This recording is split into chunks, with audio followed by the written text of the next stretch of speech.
छठ करे जाइबयस छपरा पेन्हले बारी दोनों जनी नया कपड़ा कहतिया छठ करे जाए मस छपरा सेनारी और जोरा ले लिखल सुप हो पहले रे मोट चोट गईनी उसुक हो बात मानते नइखे कहीं बात के लगवले बिहार। अरे ए चाचा हाय हमार माई हमार मौसी देखो न का करतारी सन हो।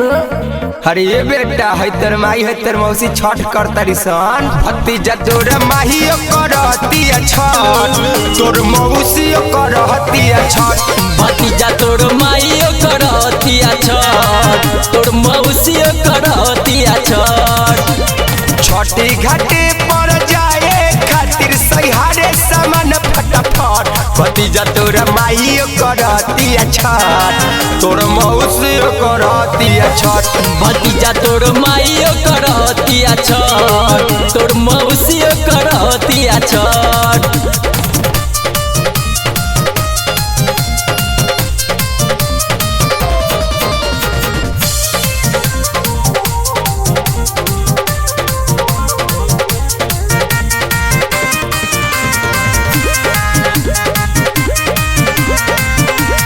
लगता कि पहिले बछठी उठैले खरने के खैले या खरने के नहैले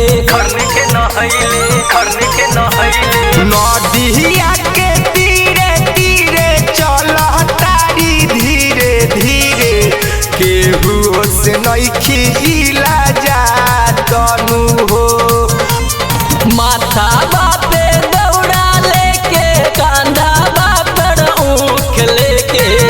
जात बाड़ी देख छठी घाटे नु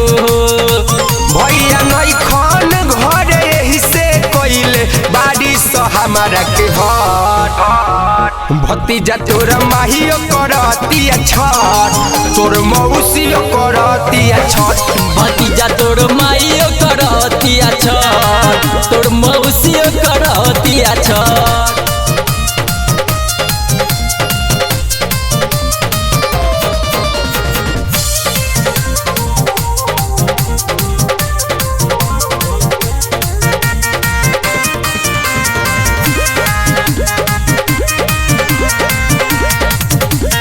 दिन रात रटतिया छठी माई के नाम हो राज बिरला हरिया और दिहे सुबह शाम हो